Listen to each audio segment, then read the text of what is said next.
자, 선반 공구는 가공 목적에 따라서 무궁무진하다 이렇게 보시면 되겠습니다.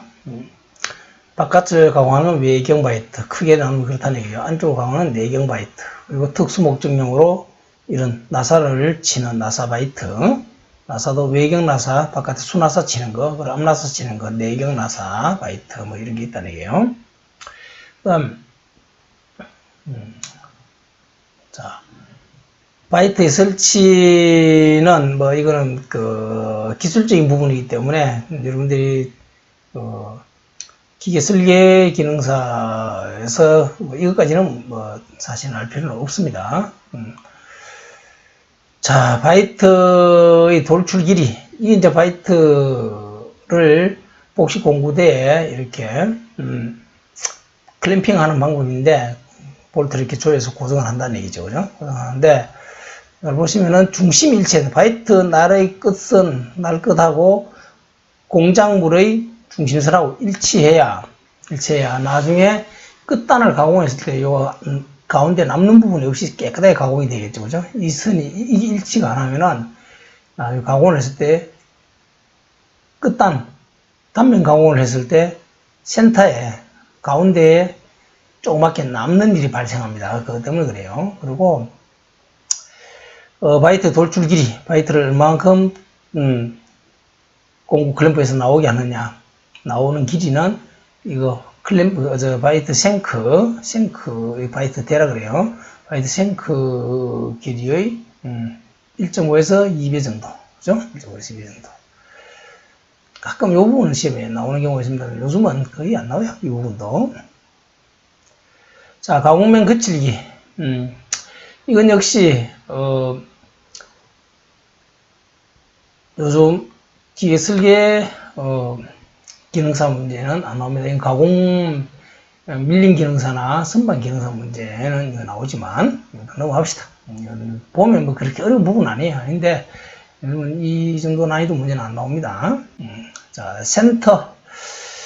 센터는 공작물의 한쪽 끝을 지지해주는 역할을 하는 게 센터죠. 그죠? 자, 센터를 지지해주는 게 심압대라는 거 기억하시고,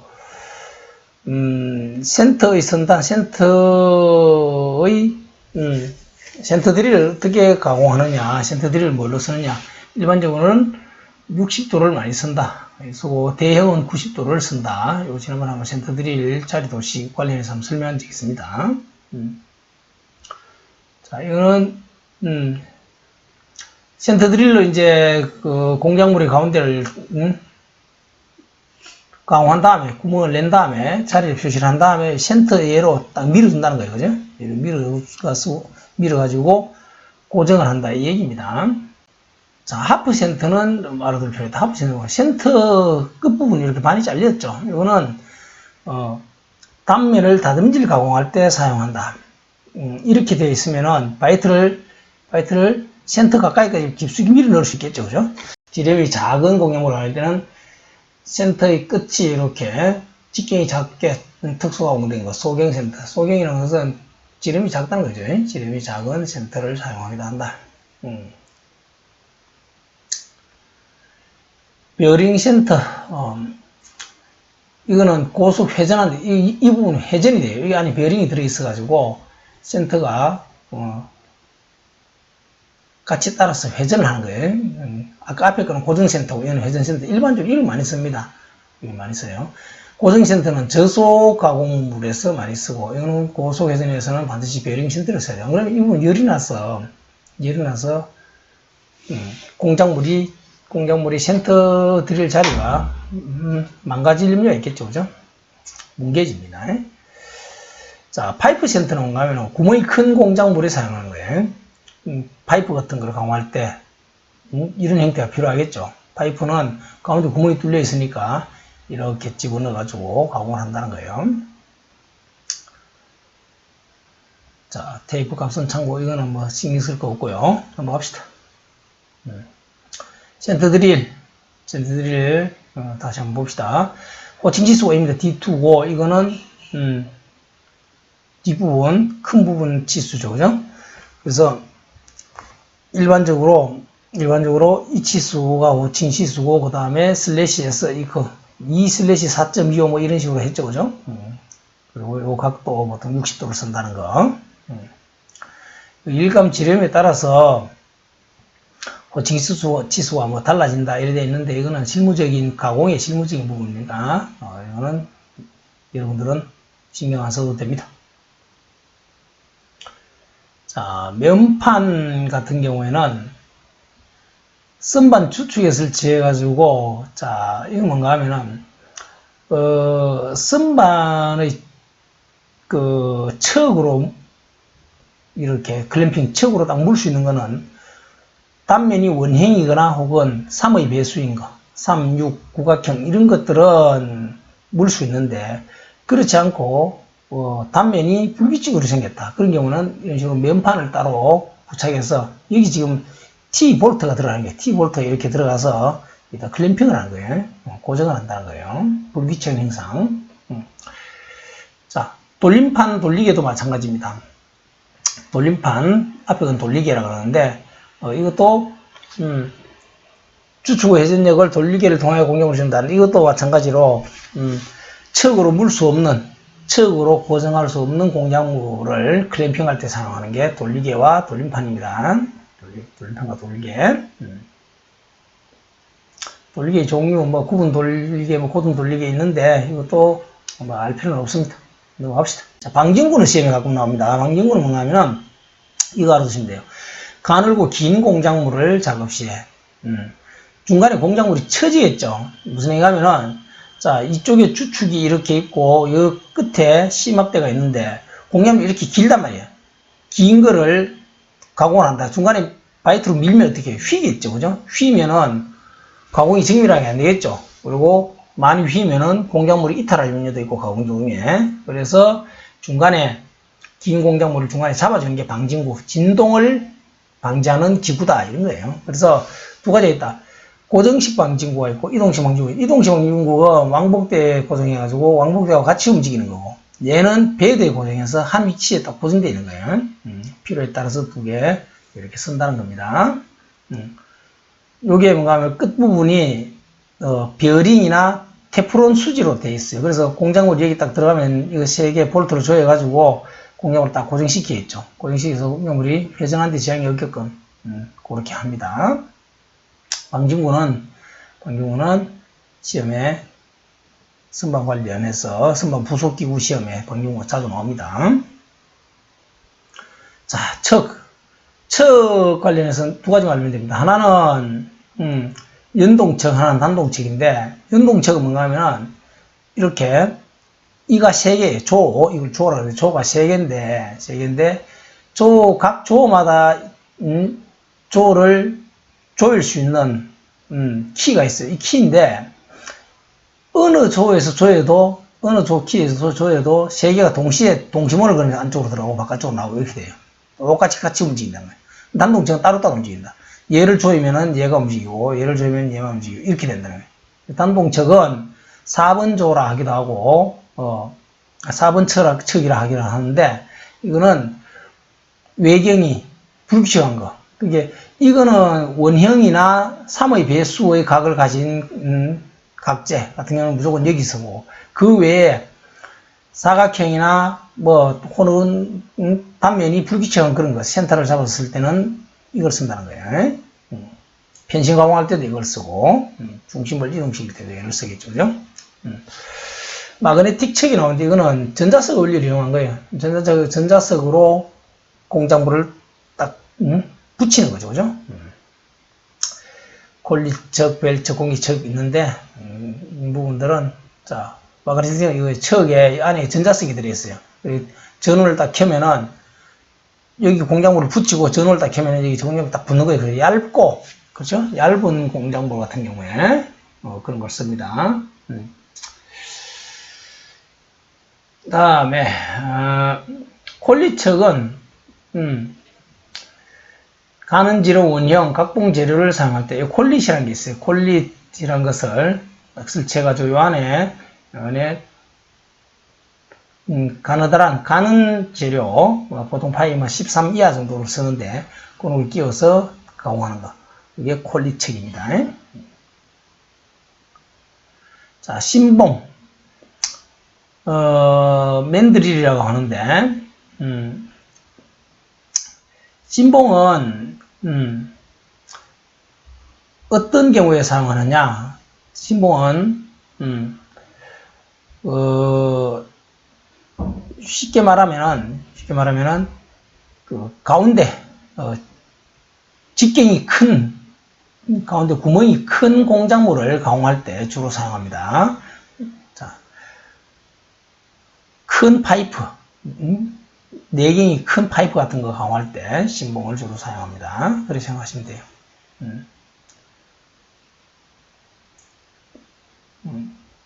이런 거죠. 파이프 내경이 크단 말이에요. 클 경우에는 이런 식으로 신봉을 끼워가지고 센터로는 고정이 안 되는 경우, 센터가 크기가 한정이 있으니까 센터로 고정이 안 되는 경우 이런 식으로 신봉을 이용해서 딱 고정을 해가지고 쓴다는 거예요. 선반 작업, 바이트 고정, 이건 중요하지 않습니다. 중요하지 않고 넘어갑시다.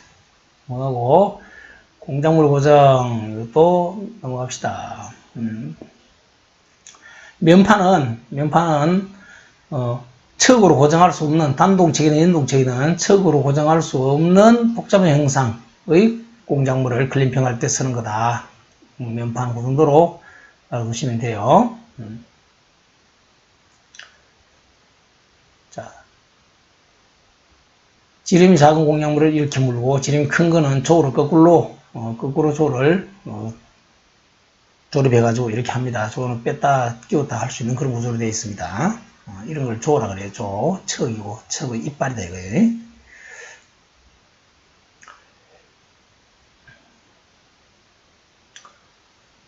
자, 넘어가겠습니다. 선반 가공 모습을 나타내는 거죠. 이거는 외경 가공이고, 이거는 홈 가공이고, 이거는 곡면 가공, 뭐 이런 거죠. 이건 내경 가공, 안쪽 가공. 이건 널링이라고 그래요. 널링, 깔주기 작업. 이건 이제 손잡이 같은 그런데 마찰력을 크게 하기 위해서 손잡이 우들우들하게 가공된 거 있죠. 그런 거예요. 이건 나사 가공이고, 외경 나사, 내경 나사. 앞나사는 있는 거죠, 그죠? 앞나사는 이 내경 바이트로도 하지만 주로 앞나사는 규격 딱 정해져 있는 앞나사 같은 경우에는 탭으로 내겠죠, 그죠? 탭으로 하면 편하죠. 굳이 이걸로 할 필요. 이거는 이제 규격이 아닌 경우, 근데 직경이 48파이다, 46파이다, 이런 식으로 큰 거 같은 경우에는 이런 식으로 내지만, 그 외에 M10, M12 이런 규격화 된 거는 그냥 탭으로 내겠죠, 그죠? 원통 가공, 이렇게 한다. 단면 절삭, 이렇게 한다. 정도만 그림 보고 이해하시면 돼요. 이런 건 시험에 안 나옵니다. 내경 가공, 드릴로 뚫어가지고 구멍을 낸 다음에 안쪽으로 이렇게 넓혀가는 거죠. 바이트로, 내경 바이트로. 이렇게 한다는 거예요.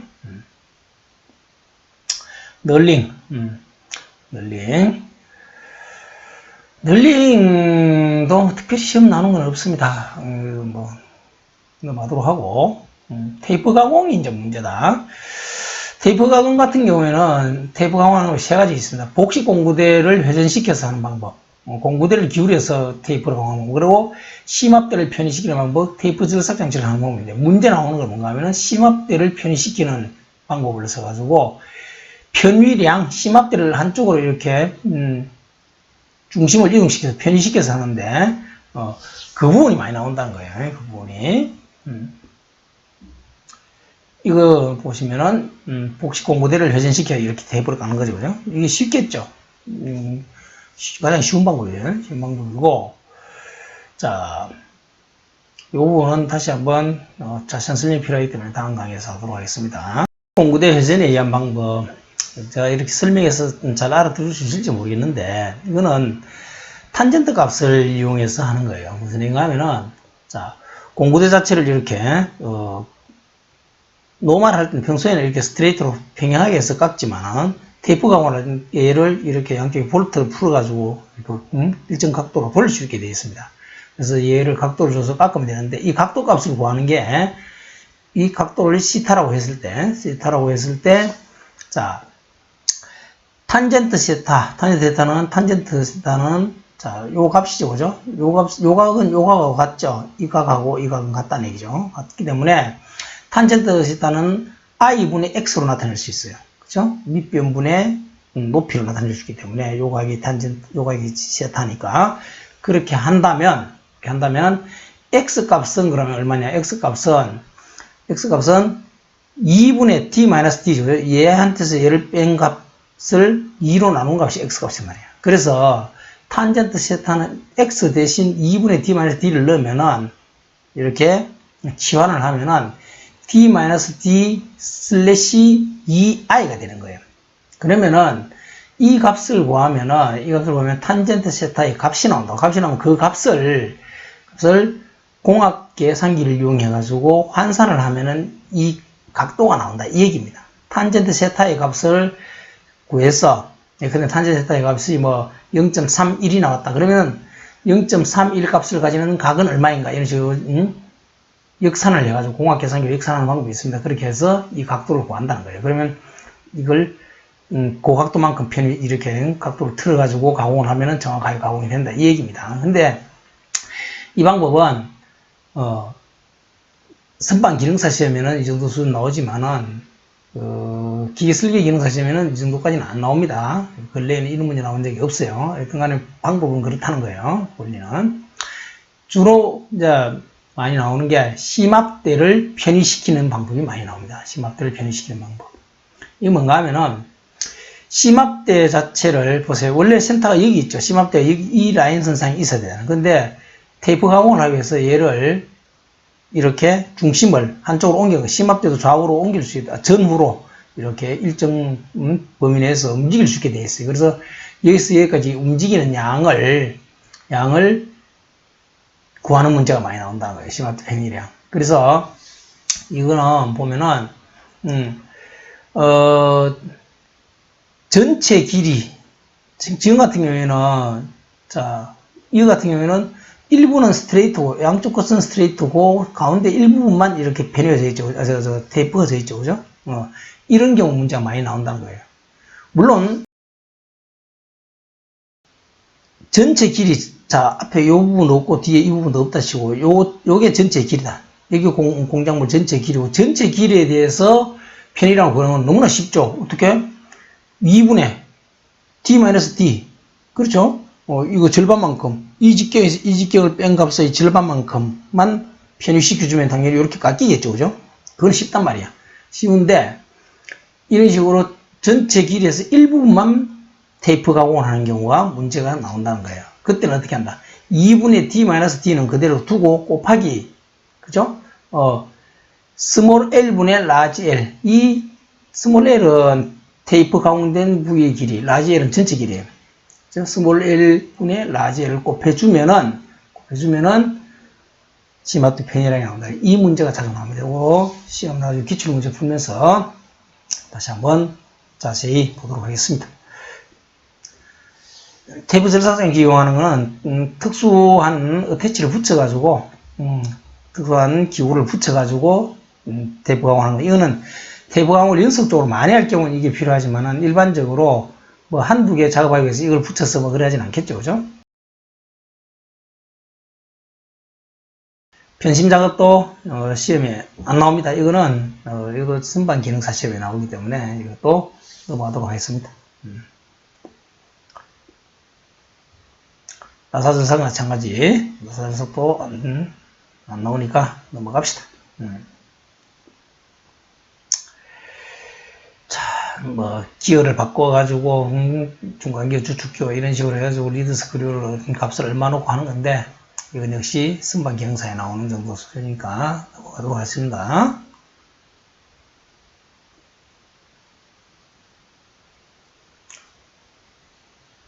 나사절삭은 다 넘어가도록 합시다. 총형 바이트 가공. 아까 얘기했듯이 총형 바이트는 이런 식으로 내가 이런 외형을 가진 가공을 하고 싶다. 그러면 미리 바이트를 공모양에 맞게끔 깎는 거예요. 이 바이트를 가공을 해가지고 이렇게 갖다 붙이면은 요 모양대로 그대로 싹 깎여 나오겠죠. 그게 총형 바이트 가공입니다. 바이트를 정밀하게 이렇게 깎는 것 자체가 레이저 가공을 한다든지 안 그러면 정밀 연삭 가공을 해야 되기 때문에 이 바이트를 제작하는데 시간과 공이 많이 든다는 얘기예요. 그래서 이런 경우는 대량으로 같은 제품을 생산할 때는 이 방식을 쓰지만 한두 가지 제품 만들기 위해서 이런 식으로 하진 않겠죠. 트리슨바는 쉽게 말하면은 바이트가 여러 개, 지금 같은 6개죠. 6개를 트리스에다 이게 돌아가는 거예요. 이렇게 이제 순차적으로 돌아갑니다. 그래서 트리 공구대에다가 여러 개의 바이트를 설치해놓고 필요에 따라서 공구를 돌려가면서 쓸 수 있는 게 트리슨반입니다. 그렇게 이해하시면 돼요. 이것도 마찬가지고 공구를 이렇게 필요에 따라서 공징에 따라서 쓰는 공구들을 순차적으로 배열해 놓고 쭉 돌려가면서 쓰는 거예요. 이렇게. 자, 선반은 여기까지 하도록 하겠습니다. 선반에서 계산 문제는 심압대 편의량하고 절삭 속도 그리고 절삭에 가공되는 시간을 구하는 문제, 그런 것들이 주로 나옵니다.